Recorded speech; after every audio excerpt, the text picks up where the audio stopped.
वृद्ध दंपत्ति को भाइयों ने किया घर से बाहर, पुलिस की सूझबूझ से दंपत्ति को मिली छत। बताते चले कि जनपद वाराणसी के थाना लक्सा क्षेत्र के गुरुबाग में स्थित गुरुद्वारा के ठीक सामने भवन संख्या D53/91 मौजूद है, जिसमें निवास करने वाले दंपत्ति अनूप वाही व निकिता वाही को उन्हीं के भाइयों के द्वारा घर में जाने से विभिन्न तरीकों से रोका जा रहा था। वहीं पीड़ित दंपत्तियों ने बताया कि विपक्षियों आनंद वाही, राजीव टंडन व शिखा टंडन के द्वारा दंपत्ति के हिस्से के कुछ कमरों पर जबरन ताला बंद कर दिया गया है। वहीं विगत एक सप्ताह से दंपत्ति लक्सा के ही एक होटल में रह रहा था, जिसके संबंध में दंपत्ति के द्वारा एक लिखित शिकायती प्रार्थना पत्र जनपद के उच्चाधिकारियों को न्याय पाने के लिए दिया गया था, जिसमें विपक्षी दोषी पाए गए थे।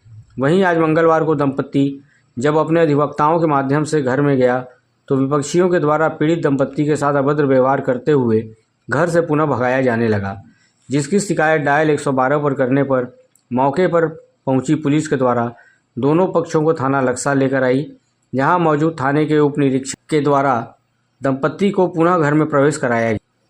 वहीं घटना की जानकारी होने पर मौके पर वाराणसी व्यापार मंडल के अध्यक्ष अजीत सिंह बग्गा भी पहुंचे और दोनों पक्षों के कागजात देखने के उपरांत पक्षों को शांति से रहने और बातचीत के माध्यम से मामले को रफा दफा करने की सलाह दी।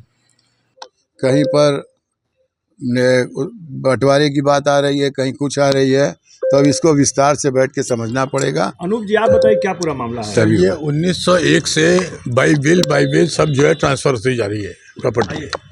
और जो हमारे फादर थे उन्होंने फिर हमारे को, हम चारों भाइयों को न देकर बिल के थ्रू हमारी वाइफ को दिया प्रॉपर्टी, नाम निकिता बाई को दिया।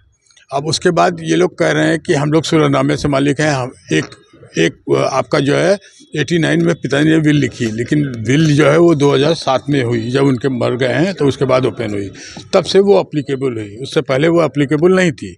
और 2001 में एक सुलहनामा हुआ जिसके आधार पर ये लोग कह रहे हैं कि हम लोग उससे मालिक हो गए।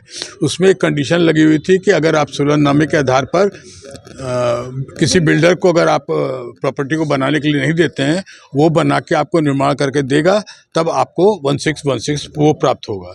लेकिन आज तक 24 साल हो गए, आज तक कोई भी बिल्डर एग्रीमेंट नहीं हुआ, न इन लोगों ने किसी बिल्डर को कब्जा दिया। तो जब कब्जा नहीं दिया तो 12 साल, जो कोर्ट कहता है कि 12 साल के बाद डिग्री ख़त्म हो जाती है, तो डिग्री तो इनकी ख़त्म हो गई, शून्य हो गई। तो अब ये लोग ज़बरदस्ती झगड़ा कर रहे हैं कि हम लोग भी मालिक हैं, हम लोग भी मालिक हैं। आपने ही कोर्ट में दाखिल किया है कि साहब हमारा बिल को कैंसिल कर दिया जाए, हम लोग को सुलहनामे से घोषित कर दिया जाए। तो कोर्ट से क्यों नहीं करवा रहे हैं? हम लोग तो नहीं कर रहे हैं कि हम झगड़ा कर रहे हैं आपसे। आप कोर्ट से जाके ले आइए फेवर में ऑर्डर अपने, हम आपकी बात मान लेंगे। अगर हमारे फेवर में होगा तो आपको मानना होगा। वर्तमान में स्थिति है कि अभी तो हम ही मालिक हैं इसके। हमने ठीक है इसको बेचा जरूर है, लेकिन अभी पूरी ज़मीन नहीं बेची है। उसमें 1441 स्क्वायर फीट जो है अभी हमारी ज़मीन बाकी है। यहाँ जो आप आम का पेड़ देख रहे हैं सब वो अभी ज़मीन मेरी है। मैंने इस रास्ते के इस तरफ का पोर्शन बेचा है, उस तरफ का भी नहीं बेचा है, तो वो अभी